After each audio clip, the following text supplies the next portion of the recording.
Hold hands and close your eyes. It's midnight, and you're listening to the Ghost Story Guys. Welcome to the Ghost Story Guys. I'm Brennan Storr. I'm Ian Gibbs. And this is the show where we talk about spooks, specters, and all the other things watching us from the shadows beyond the campfire. Some conversations only make sense after the sun is set, and this is most definitely one. Thanks for tuning in. It's Tuesday, August 22nd. This is episode 15, and we're coming to you from that tiny mountain cabin you dream about but can never quite reach. How you doing, Ian? I'm doing pretty good, Brennan. How about you? I am also good, thanks. Happy to be home from the road. Yes. Happy to have the skies back. Yeah, no kidding. I can breathe again, which is a good thing. Yeah, I am fully in support of breathing. For those of you who don't know what the hell we're talking about, the province of BC is in the middle of, well, a forest fire crisis, really. Yeah, absolutely. There are fires burning all over the province, and the ash is really settling over the cities and enveloping everything in this kind of post-apocalyptic haze. Mm-hmm. And so you can't really see the sky, or you couldn't, and breathing really sucked. Well, I did enjoy the red blood moons. That was kind of cool. Oh, yeah, no, that's great. Creepy, yeah. Cool. But yeah, the not breathing thing, that wasn't cool. The Book of Revelation vistas were novel, but I like breathing. Now, you were closer to the smoke than we were. How was your trip? Oh, the trip? No, it was fine. Yeah, I was back in Revelstoke for Dave Rooney's funeral. Right. I spent a night in Kamloops. And I tell you, as bad as we have it here on the island for smoke, or at least as bad as we did, it's cleared now. Kamloops was a whole other level. I heard like air quality out of 10, Kamloops was 37 or 49. Holy cats. Yeah, they were at 49. Not when I got there, thankfully. Yeah. It was down to, I think, maybe 9 or 12. But you couldn't walk more than half a block without feeling lightheaded. Yeah. And we actually had a little bit of a creepy story from Kamloops. Nothing major. Mm-hmm. What happened? I've heard stories about this hill in Kamloops where at least one person has seen clusters of shadow people. Okay. My cousin had some time, so he showed me the area. Now, he had been with someone who had seen these things, and she had seen them near the top of the hill. So if I was going to see anything, that's where I expected to experience it. However, I felt the heaviness basically as soon as we started ascending. I felt this oppressive feeling. Yeah. And then towards the spot where she had seen these things, we started getting radio static in the car. Oh. Which would have been normal if not for the fact that the tuner was set to USB input. It was not set to radio. That's not cool. No. That's not cool. So something was going through the speakers. Something was coming through the speakers. There was some kind of low white noise. Yikes. And so we kept going for a little bit, but eventually, I personally became uncomfortable. I started to feel, again, a really oppressive sense of this is not a good place to be right now. Yeah, so we pulled around and took off. So nothing real dramatic, nothing real fancy, but it was definitely noticeable. How about you? You were in Seattle over the last weekend? Yeah, no, I had a little bit of a creepy experience, but it was more self-induced than anything. Yes. I was going to walk from the motel up to the grocery store, which I had driven past, and, I thought, oh, no big deal. I drove past. It's not that far. But I went out around, I don't know, I think it was like 11, and the road, well, it turned out, A, it was uphill, which I did not realize. Mistake number one. Driving down it. 2, I was in like shorts and a t-shirt and flip-flops, so I wasn't going anywhere fast. And 3, the road was lined with woods, like pretty dense woods. To set the scene here, this Rhodes Scholar sitting across the table from me went for a long walk in the woods alone at night. Okay, I didn't think it was going to be that long. I was beside a road, which at first I thought was good, and then I thought nothing bad has ever happened next to a road. No, a large road. And I didn't take my phone. Brought my full wallet though. Oh, that's good. Yeah, because they can identify your body. Exactly. That's kind of what I thought. So I got I was thinking it was like a 5-minute walk. It was more like 30 minutes one way. And 30 minutes one way? You didn't tell me that when you told me the story. Yeah, uphill. And then you had to go uphill because the store is quite isolated, like kind of like a Costco kind of situation. Like it's really, really large. Right. And it's in the middle of, and it disappears nowhere. After midnight. Oh, yeah. Taking with it everyone inside. That's right. So I got in there and I'm like, okay, well, that's good. But honestly, I couldn't stop thinking, A, someone could pull over and shoot me because, the States. It's true. And B, I kept thinking about all those books you read about people who disappear into the woods. Or those Missing 411. Missing 411. That was going through my head, which was not helpful. And I thought, well, okay, if I make it there, and I was like convincing myself it was going to be just fine. When I come back, it'll be downhill, and I know where I'm going. So we should be good. Well, you made it back alive, and that's the important thing. Definitely. If anyone's going to kill you, it's me. Thank you. No problem. That's comforting. I try. I know.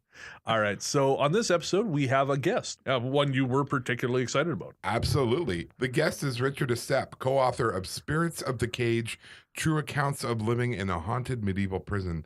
And honestly, I loved this book. Yeah, you really did. Yeah. I mean, you've enjoyed all the books we've done on the show, but you would not shut up about this book. You actually read it before I did. Yeah. And I'm the one who does the interviews. I read this book over the course of about 24 hours.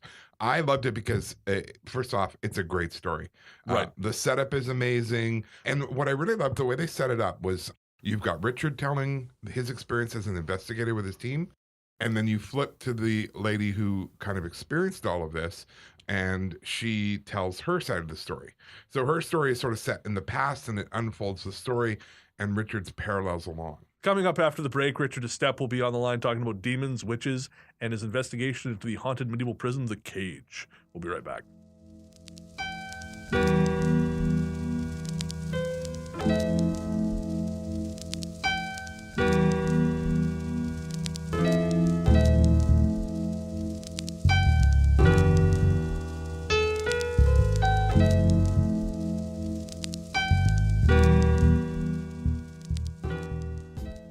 Welcome back to the Ghost Story Guys. I'm here tonight with Richard Estep, paranormal investigator and author of books such as In Search of the Paranormal, The Haunting of Asylum 49, and The World's Most Haunted Hospitals. He's here with us to talk about his brand new book, Spirits of the Cage, True Accounts of Living in a Haunted Medieval Prison, co-authored with Vanessa Mitchell. Richard, thanks for being here. It's a pleasure to be here. Thanks for inviting me. So I got to say, this book, we've had a few authors on the show now, but this is the first book that Ian, my co-host, will not shut up about. He truly loves this book. Oh, great. Thank you so much. I'm really glad to hear that. And so if you could just start right at the beginning. If you could tell us, what is the cage? What before we go anywhere else, the spirits are in the cage. What is the cage? So the cage is actually a generic term they used to have in the 1500s for a prison that was used to confine people such as witches, those accused of witchcraft. So the cage itself is a fairly small brick building, no bigger than the average living room. Since then, they've built a house around it. They built a kitchen off it. They built an upstairs with bedrooms. But the cage itself dates back to 1580, and it was used to incarcerate those that were accused of witchcraft during the English equivalent of Salem, the witch trials. And so now the cage, of course, is still standing. It's now a private home, is it not? Or part of a private home? It is, although it's not being lived in. Vanessa was my co-author. She owns the cage. She lived there. She was chased out by the paranormal activity inside the house. She finally ended up just kind of breaking, really, and leaving when her young baby was threatened. So she does still own it, but won't live in it, and has tried to sell it several times, but nobody really wants to buy the property. No one's interested in an old cursed house. How strange. It's not one that you would want to live in. And it's interesting because she actually, along with some local historians, have looked at the property records of the cage going back for centuries. And this place has never had an owner for more than a 3-year stretch. And many of them left after 6 weeks to 3 months. Fascinating. Like clockwork, yeah. Have you investigated the history of the property beyond the point at which it became a prison? Is this possibly something which is a haunting that has to do with the land as well, or do you believe this is tied directly to the fact that it was a prison? No, I think that you're absolutely right. There's a variation of that. It was priory land directly across the street from the cage is an old priory. But prior to that, the town St. Osyth is on the coast of England and was subject to a number of Viking attacks. So you had a lot of brutality, a lot of murder in this area, historically speaking. But even up to the present day, one of the former owners, and we're now talking within the past 10 to 15 years, took his own life by hanging himself from the stairwell in the cage. So there is quite a lot of tragedy and quite a lot of emotion associated with the property itself and the area in general. And so your co-author, Vanessa, she moved right into this. Now, was she unaware of the property's history before purchasing it? So it was her dream home, and she did know of some of its history, although not really any of the intensity, just how bad things were. Right. She saw this, what looks like a beautiful storybook cottage, and decided I had to have that. It's the house of my dreams. And it turned out to be the house of her nightmares, which sounds very stereotypical, but the stuff that she went through while living in this house just curdles the blood. And that's a large part of what we wrote about in her portion of the book. She gets to tell her story from the inside, and it was not a pleasant experience for her or for her child. No, it was frankly quite frightening. Now, if you don't mind, obviously we don't want to give everything away, but I'm curious if you could share with us a little bit of what Vanessa endured prior to you becoming involved with the cage and her having to leave. Oh, absolutely. I mean, it started out on day one with the apparition of a male, a shadow figure, and she's had a number of not just paranormal investigators, but psychic mediums visit the cage, and many of them have told her that the figure of a man appears to be a jailer. And he's the reason that the house is still so very active, that he's holding a number of other spirits kind of hostage there, kind of at bay. So this guy appeared to Vanessa initially and just gave her a heck of a nasty look, if you will. And things started going bad almost immediately. She would see him in the mirror. She would see him standing there at night. And finally, what drove her out was that she found she was walking up the stairs one day. Her baby boy was in his crib upstairs in the bedroom, and she saw a different male apparition leaning over his crib, staring at her baby son. And that was it. That was when the maternal instinct kicked in. It overrode the fear. She grabbed her young son and ran from the house. But she had the usual stuff that we would attribute to poltergeist phenomena. She had her TV would turn itself on in the middle of the night. So would her CD players, her faucets, her taps would turn themselves on and start flowing water, all those kind of things. One former owner told Vanessa that she had been getting into bed one night and she felt a child climb into bed along with her. Yikes. Yeah, yikes indeed. And she heard the running of tiny footsteps upstairs. There are multiple witnesses to a lot of this activity. Found pools of blood inside the building, and one of those was found by a friend of Vanessa's who is an infantry sergeant major. So this is not someone who is unused to the sight of blood, and also not someone who's used to making up fanciful stories. So there was just this entire catalog of stuff that would go on, and it built and built and built to a fever pitch. Now, you mentioned the electronics coming on, and that reminded me of a story from the book I found particularly unnerving, and that was the Growler. Do you mind telling us the story of the Growler, or at least her first encounter with it? Absolutely. And that's one of those phenomena, those audible phenomena that you get in cases where it seems there is an intent to instill fear. So coming downstairs one morning, Vanessa again found the TV was on, had been turned on in the middle of the night. The CD player was on, lights were on. She'd shut all this stuff down, of course, the night before, as she would always do. And she was getting the most horrendous electric bills, utility bills, because of all this kind of stuff. And she heard something very distinctly, like an animal, growl in her ear, which would make me jump a foot into the air, you know, and I'm supposed to be a seasoned paranormal investigator. I don't know how Vanessa didn't, I won't finish that sentence, but I think you know where I'm going with it. Oh, absolutely. There would have been a Bren-shaped puff of smoke, and that would have been it for me. Yeah, absolutely. And so it seems that a lot of the activity had the very definite intent to instill fear, to invoke fear, keep her afraid, which it did a pretty good job of doing. Her roommates left, so she ended up spending much of her time in there alone. So what do you think was the purpose of the entity or spirit? And as to the true nature of it, we'll have a little bit of conversation later, but why do you think it was trying to provoke that fear in her? Presumably there's more to it than, you know, I'm bored and I can't manipulate the remote control to see what's on television. Well, I think that if you study the paranormal, and especially ghosts and hauntings, one finds wherever there is strong, persistent emotion, there tend to be ghosts. Now, that can be negative or positive. When a battlefield is haunted, for example, it's quite understandable. You have a lot of misery, pain, and woe. The same is also true with mental asylums, those kind of locations. I think that there is a good possibility that it was feeding upon her constant fear, that this negative entity was feeding upon negative energy. And that seems to be borne out by the fact that things did die down a little bit when Vanessa moved out. Interesting. So it wasn't an unconscious repeating phenomenon. This was something that was consciously showing up in order to feed, you believe? Oh, definitely. I mean, there was a degree of interactivity there that goes beyond the kind of residual phenomena that are no more intelligent than the images on your TV screen. She would mention that this apparition, this male, would lock eyes with her, was making eye contact, which again is something that a residual apparition isn't going to do. And one of my fellow paranormal investigators, a lady called Leslie, did some scrying with a mirror in the living room of the cage. And she saw and was quite shaken by what she's convinced was the head of a man that we think was this same entity dressed in clothes from that era who was staring pretty maliciously back at her and seemed to have some very ill intent. Right. So how is it you came to be involved with the spirits of the cage? Well, I'm an Englishman that lives in Colorado, so I'm transplanted, but I get back to the mother country about twice a year. And whenever I do that, I like to try and work in a good haunted location. So I like a working vacation, a busman's holiday, as we'd say in England.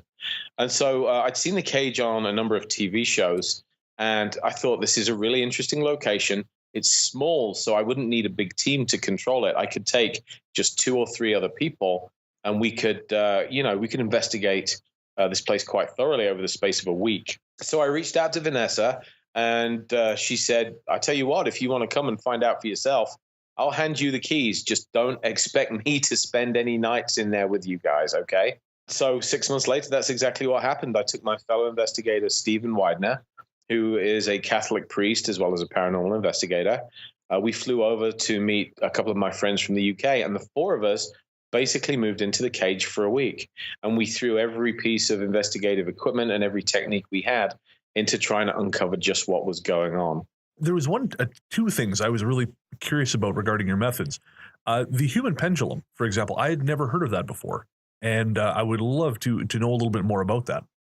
Sure. And I learned this technique from a fellow investigator, a gentleman called Tyson Lemon, when I was investigating the haunting of Asylum 49 in Tooele, Utah.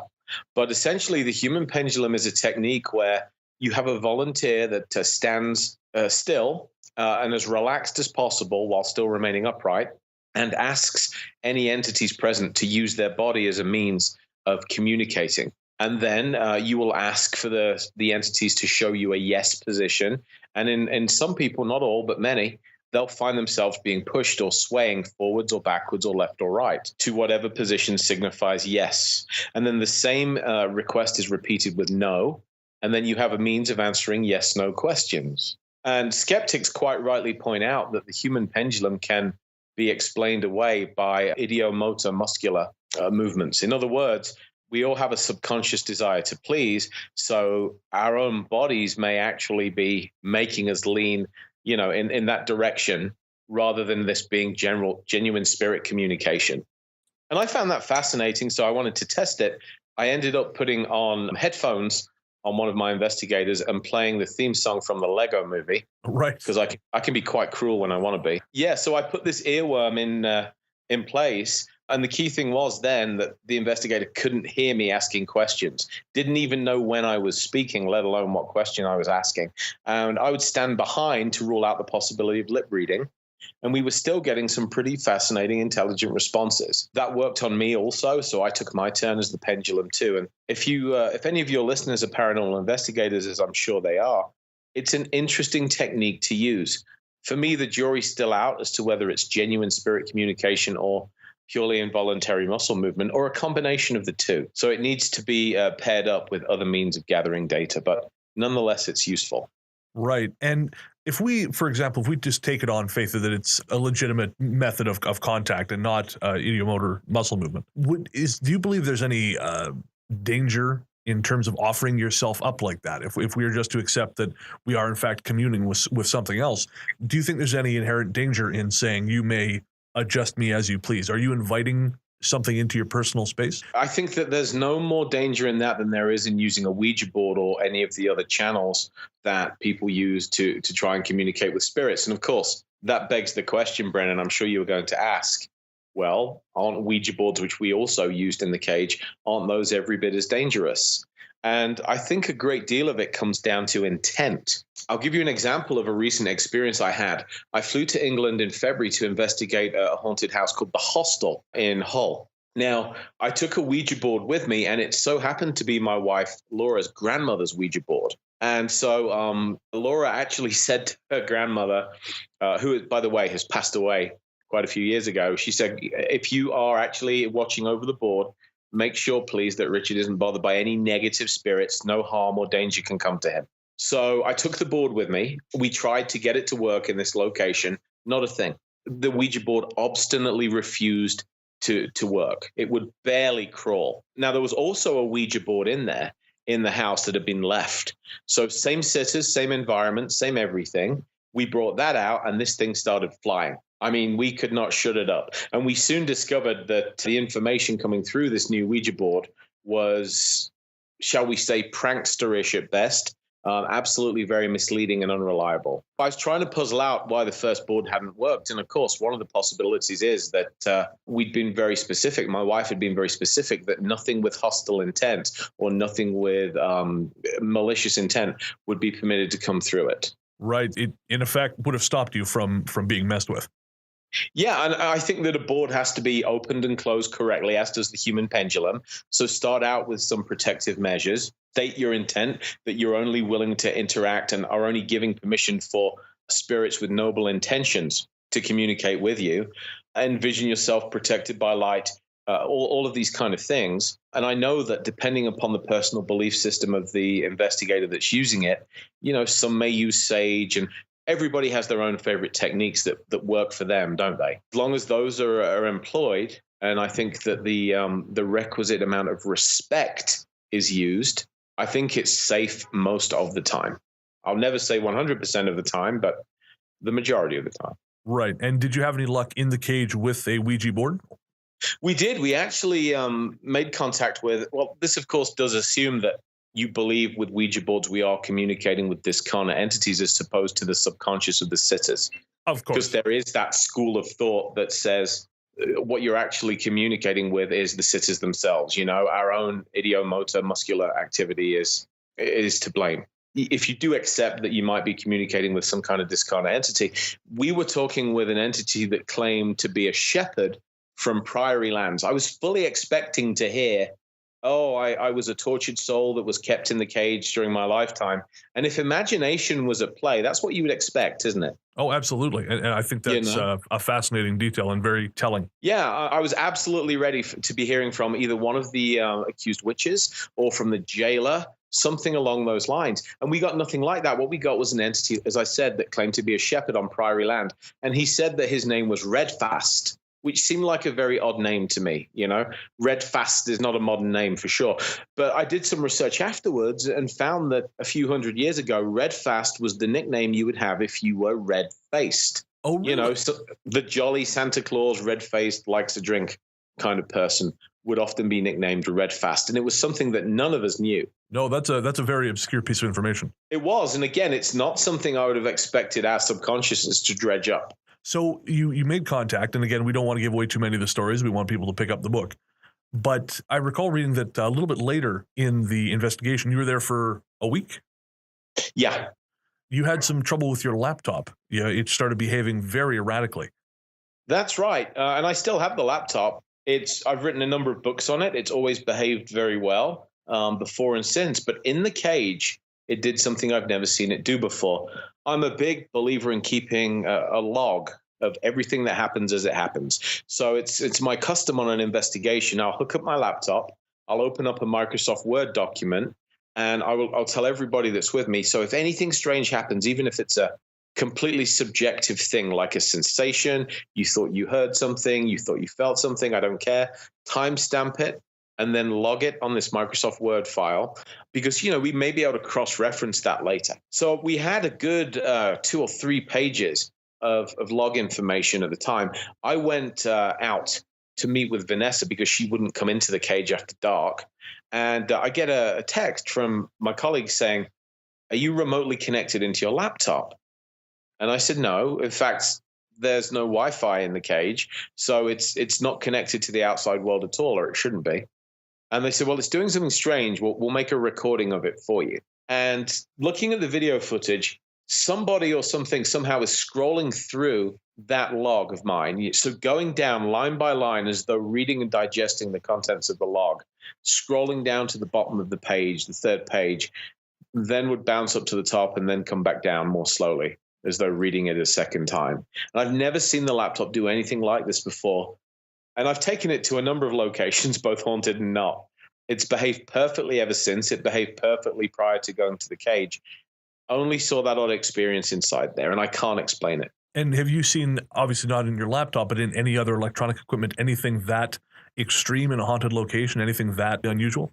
Well, the cage is well known for people are advised not to park outside.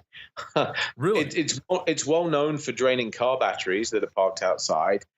There was one instance in which a lady with a brand new BMW had to have the vehicle almost rebuilt from the engine up. BMW could find nothing wrong with it, but the thing just wouldn't behave after it had been parked outside the cage. And most interestingly of all, last year, a driver that was heading along the road suddenly lost control of his car, spun out, and crashed directly into the front of the cage. Oh, wow. Yeah, now fortunately he was fine and the building suffered some minor damage, but is still standing. But again, the cage is at the end of a very long row of houses, In America, they would call them townhomes. Right. And in England, they would call them terraced houses. So it's in this very long row of homes. The odds of somebody happening to hit the cage are quite interesting. And the driver said that he felt as though the wheel was wrenched out of his hands. Now, whether that's true or not, I don't know. But he certainly was not found to be intoxicated or impaired. So there's a fairly long list of vehicles and electronic equipment going haywire within that building. So whatever is in the cage is still there and is resistant to blessings and exorcisms and I assume everything else you guys have thrown at it? Yeah, Vanessa's had the place blessed several times. My colleague, Father Stephen Widener, tried his very best also to get rid of whatever entity was there, and he left some protective measures in place. But by all accounts, the cage is as active as it ever was. And it may well be that whatever energies are there are almost independent of the building or are so woven into the fabric of the place that as long as the cage stands, they may well still be there. I don't know. And on that subject, you profess a particular point of view in the book that sort of resonated with me, in that you don't particularly believe in demons exactly. You don't believe in the Christian, necessarily the Christian mythological definition of demon as a thing from hell. Is that right? Yeah, and I want to be very clear for your listeners that I've come to learn in life that just because I hold a certain viewpoint, I still respect the theological viewpoints and belief systems of others. Of course. I don't really have to respect anybody's belief system, but I do have to respect their right to have it, and I do. So for those who are very much in the vein of, demons and those kind of things, that's not my way. It may well be your way. I am open, though, to the possibility of there being inhuman entities that have perhaps not been human at any point in their existence. So, yeah, that's kind of the way I tend to look at it. And it may be that demon is a convenient label for those kind of beings. Absolutely. Yeah, I myself, I'm not religious, but I find that language is very useful in describing things. Have you in your work ever run into something like what is in the cage, perhaps a discarnate demon-like entity that maybe never was human? Well, I've run into some hauntings which seem to be very malevolent. One that I've been investigating and I'm writing a book about is at 30 East Drive in Pontefract, England. It's known as the Black Monk House. Oh, of course. Yeah, and it's one of the most well-known poltergeist cases in all of human history. I lived in that house for 6 days and nights investigating that and have talked to quite a few people that have done the same thing and had experiences there. And it's fairly widely believed that there may be an inhuman entity in that location, something dark, something malevolent. But one thing that I also like to point out is this. Human beings like to ascribe human motivations to things that actually don't have them. So, for example, when somebody gets into the tiger cage, the tiger enclosure at the zoo, and gets chomped up, unfortunately, the tiger isn't angry, the tiger isn't malevolent, the tiger isn't evil. The tiger is being a tiger. Exactly. Absolutely. And I do wonder if there isn't a spiritual equivalent of that, the equivalent of the shark or the tiger, the predatory animal. And with our lack of understanding, we might well prescribe motivations to such an entity that it didn't actually have. Absolutely. I don't think we'll ever truly understand the scope of what you call the unseen world. I think it is a part of the natural order that is far beyond our comprehension. And I think we do make those mistakes. We attribute human emotions to things we are peripheral to these things, if they're aware of us at all. Well, in the same way that viruses and bacteria are peripheral to us, there may well be a hierarchy of things, spiritually speaking. We do like to put ourselves at the top of the tree, don't we, as a species? And it may well be that we're in for a rude awakening someday we may find that there are entities far older and very, very different than us that really wouldn't give us the time of day. And I think that'd probably be best for everyone concerned if they just ignored us. Absolutely. And that is, of course, conjecture. It's been an interesting week. I know Steve Huff, if you're familiar with Steve's work. I'm not. Well, Steve's been working in ITC for the past 6 or 7 years. Steve has just very publicly quit and taken down his YouTube channel with a few 100,000 followers, I believe, because he said that he and his family are being targeted by malevolent entities as a result of the ITC work that he's been doing. Interesting. Sorry, ITC. I'm not familiar with the acronym. Yeah. So basically it is a type of communication in which one attempts to communicate with the dead. Oh, okay. So recording EVPs in a sustained way, rather than just going to a location for a couple of hours, doing regular sessions, because a number of researchers will tell you that if they stick to a schedule and they take EVPs, they record EVPs in sessions regularly, same time, same place, same location over and over, they seem to get much stronger results than those that go randomly and, we'll try maybe for an hour or two and call it quits. Right. So ITC is short for instrumental transcommunication, I believe, and it's the study of those kind of phenomena. And so he had been doing this regularly, performing this experiment, and he started to become harassed. Yeah, that's what he says, and I encourage you to go look at what he's posted. Type Steve Huff into a search engine.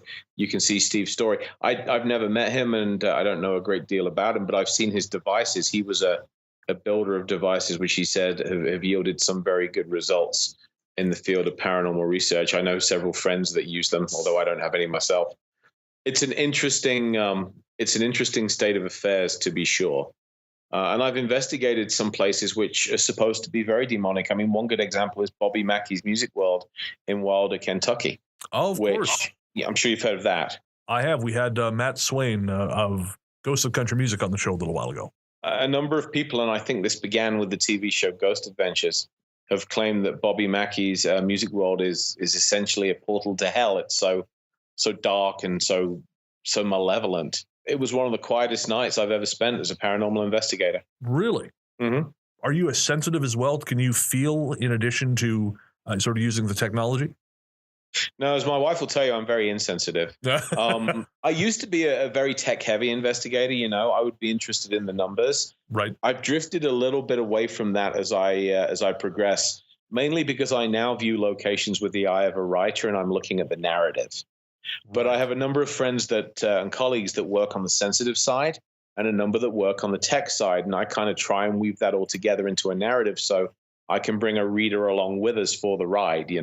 Paranormal research is very boring. For people that have never done it, I'd say a good 90% of our time is spent sitting around waiting for the other 10% of the time to happen. Right. And I enjoy writing books where I can cut the boring bits out. That's what they say about drama, isn't it? It's life with the boring bits taken out. And I very much enjoy looking at the story. So when I'm writing about a place like the Cage, I'm interested in the human element of, what must it have felt like, to have been accused of witchcraft and thrown into a prison and then threatened with execution. What would it be like if you had remained behind after your death and you were kept there? What would it be like to live in that kind of place? So I'll always be an investigator first and foremost, but now I'm also looking at the story, the narrative of the location. And we like to use that expression, don't we? If these walls could only talk. Yes. I really do like to investigate locations where the walls would tell one heck of a tale if they could speak. And in Spirits of the Cage, you've really done that again. Ian loved it. I loved it. And it's a heck of a book. Oh, thank you very much. I really hope that your readers like it. I'm sure they will. The book, again, is Spirits of the Cage, True Accounts of Living in a Haunted Medieval Prison. And it'll be out on September 8th from Llewellyn Worldwide, available everywhere fine books are sold. Richard, thank you again for coming on the show. Thank you so much. It was a pleasure.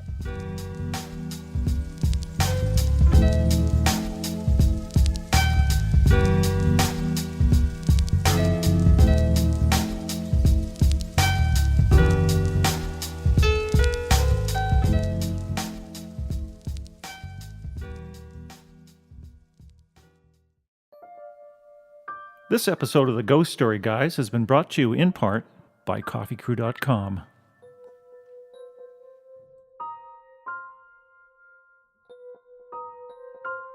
Welcome back. And that was our interview with Richard Estep. Estep. Again, I'm fascinated by the book. I'm always suspicious of ghost investigations, you know? Yeah, but you know, the thing with Richard was when you read the book, I mean, he comes across through the book as easygoing, good sense of humor, like a solid kind of guy you'd want to hang out at the pub with. And I'm so happy that the interview also played that out, that is actually who he is. Yeah, absolutely. He's just the kind of guy, he's willing to talk about anything and very diplomatic, but also very no-nonsense, which I think is an English thing. Now, of course, you had a couple questions for Richard. You weren't able to make the interview, but one of the questions you had was about the use of Ouija boards. Yeah, I mean, honestly, we could do an entire episode on Ouija boards because they are such a strong part of popular culture and yet are probably one of the most misunderstood things. People using them, you know, buying them at the game store and stuff like that. That's insane. So yeah, it kind of caught me off guard. He and his team used a Ouija board, and they used a couple of them, different results. But he says kind of briefly in the book, well, they're okay to use if you use them correctly. But you know, in the interview, he talks a bit about that. But my lingering question then would be, how do you know if you have the right board? Right, and I guess it's a matter of course, he talks about, you know, intention and right, clearing the board and having the proper amount of respect, things like this. Yeah, and I honestly don't know. I mean, I've never done a ghost investigation. I've never used a Ouija board. Me neither. You know, but even before I had any interest in the paranormal, I was a deeply superstitious Italian who was warned off those things. I was warned off them as well, big time. Yeah, so I don't really have any experience with them. And I guess it's one of those things you can only really figure out by doing it. It just was described to me as basically throwing open the front door and going, hey, everybody, come on in. And then you have no control over what's coming through. And that's the scary part. Right.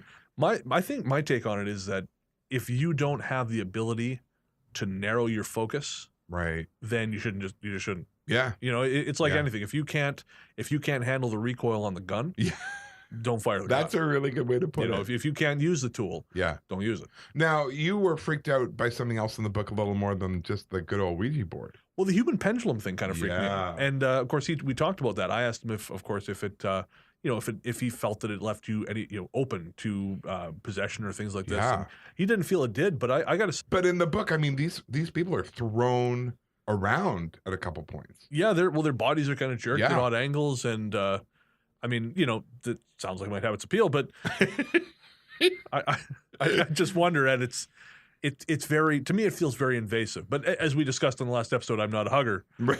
No, so you know, I'm not the touching thing. But maybe, I mean, I guess you're not in any danger of possession because it's external only. You're not getting them to speak through you, or you're not letting them in that secondary layer, maybe.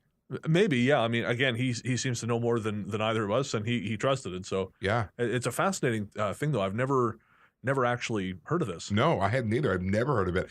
You know, I guess it's one of those things where we're being here on the coast. We don't do investigations, things like this. We're pretty removed from that community and how that community is developing. Right. The ghost hunting community. Right. Yeah. Consequently, it seems like there's a lot of stuff out there we're just not dialed into. A lot of developments. Yeah. And of course, he mentioned on the interview, Stephen Huff, who I don't know if you are aware of this. Stephen Huff is he's a paranormal researcher. He does a lot of spirit box stuff. Oh, He creates these devices. Yes. And he just recently, in the last couple of days, very publicly quit. Oh, wow. Because he said that he was being harassed by things from the other side. Wow. That, you know, demonic influence and the devil. And we've discussed my opinion. Right. I just read something about that. He created something that the voices told him to create, and now they were basically using it to abuse him. Yeah, exactly. Yeah. And I mean, I got to tell you, disembodied voices tell me to build anything.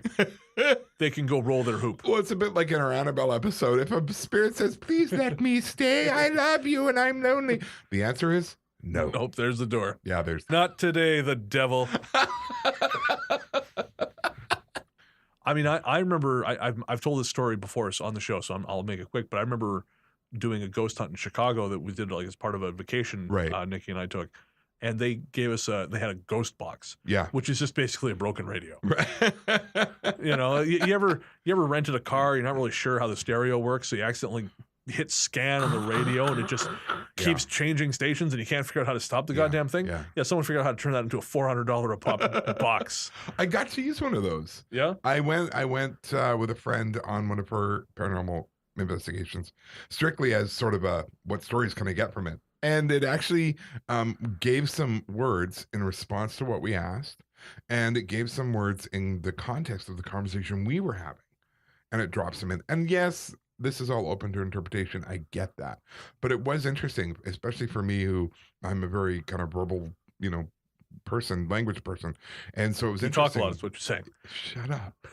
Let me talk. And yes, thank you.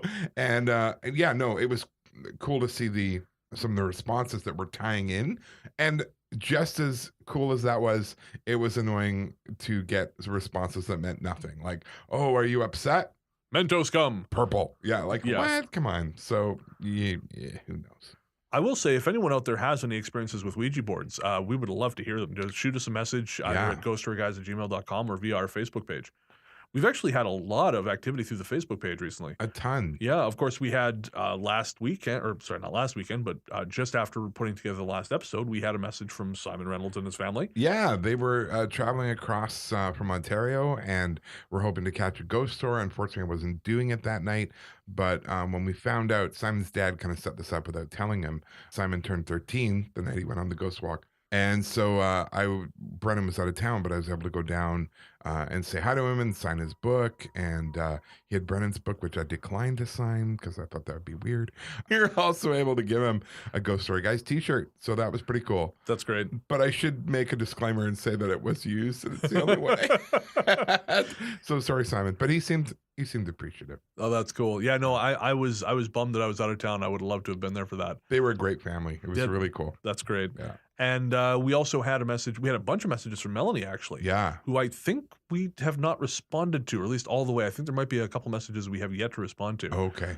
But, thank you so much, Melanie, for writing in, and we'll make sure to get back to you. Melanie's got some fascinating dream stuff she's been sharing with us. And we will be doing that dream episode. It's going to be good. Yes, eventually we will do the dream episode once we have sufficient stories, which I feel are... Hint, hint. Cough up some more stories, people. That's right. Help us out here. We also want to give a shout out to Hillbilly Horror Stories. We were contacted by them the other day. They seem like a really dedicated group of folks, and you should check them out at hillbillyhorrorstories.com. While we're on the subject of listeners, congratulations to Anthony and Krista, who will be getting married here soon. Oh, cool. Anthony is the fellow, he came to your book signing. Oh, right. Yeah. Yeah, he's getting married this month. Oh, that's awesome. Yeah. I think they're getting married up in Barkerville. Wow. Yeah. Pretty haunted. Pretty haunted. Pretty cool. Pretty That's cool. Awesome. So, again, I think they're getting married probably around the 23rd, 24th, thereabouts. Nice. So, congratulations to those yeah, guys. Definitely. They didn't ask us to officiate, but that's fine. That's fine. I'm not hurt. I'm not hurt. And furthering your celebrity, your book has been on the BC bestseller list again. This is week number 4. I would love to tell you that it's a consecutive week number 4. It is not. It goes on, it drops off. It goes on, it drops off. But hey, we're on an upswing, and last week it was on the bestseller list again. So it's out of 15 books. It is just in BC. I am not delusional. I know what this means, but it's pretty cool that it made any list at all, to be honest. I've sold literally tens of copies. Yes, exactly. I think it's a bit more than that, but I would, yeah. It's funny, I obviously everything we do is it's in perspective. Yeah. Like it's, we talk about, we got listeners. I mean, we are very aware of the fact that this is still early days. Yeah. But long ago I thought, okay, this is good. And I'm not going to apologize for it. Yeah. I'm going to be, if we have listeners writing in, damn it, we have listeners writing in. Exactly. And if we're selling copies, we're selling copies. Yeah. And, you feel differently? Come here. Let's fight about it. You son of a bitch. Okay, settle down. Yeah. That's not how you keep listening. Sorry, what? By punching them. No. Right. No. I don't want to punch the listeners. Oh, I love okay, the good, listeners. good. Speaking of listeners, did you know we crossed 10,000 downloads? Really? We did. Sweet. We're actually almost at 11. Wow. Yeah. That's amazing. I know. It's fantastic. It would be awesome if people can share that and kind of, whatever you're doing on social media, just give us a shout out. Just give us a link. That's all we rate ask. and review us on iTunes, Google Play, Stitcher. No, we love the fact that everyone is listening. I mean, being able to have Simon and his family here, that was huge. That was, it's just it's great to know that there are people out there who are enjoying what we do, having a laugh. The world's a pretty serious place right now, and it's nice to know there's somewhere these folks can go, one more place that they can just sit back and just have some fun. Exactly. All right, folks. On that note, we're gonna head out. Ian is abandoning me yet again for the wilds of the interior and Alberta. And, oh, God, even worse. Where are you off to again? Calgary, my family. Oh, right. Yeah. And thence to? Somewhere up north. And I'm hoping there's not a lot of smoke. I'm hoping it's gone by then. Yes, let's hope. Yeah. Well, I'll be here shivering and cold, alone and forgotten. So, per usual. Yeah. Oh, yeah, no, nothing's changed. Nothing's good. changed. All right, folks, thanks again for listening. And we will be back in 2 weeks. Until then, back into the darkness we go.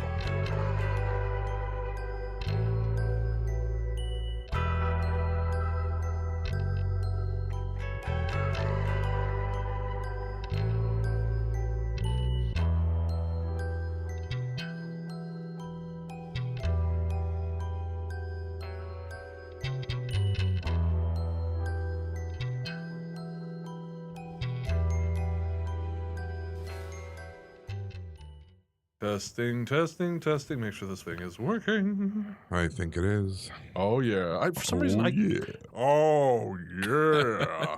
Let's have sex with some haunted dolls. That's a specialty channel. How you doing? Hey, yo.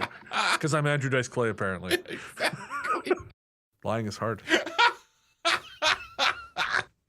Oh, that's very kind of you. Yeah, I know. If they carry you, so it's like the podcast. Yeah. If they carry you to the door,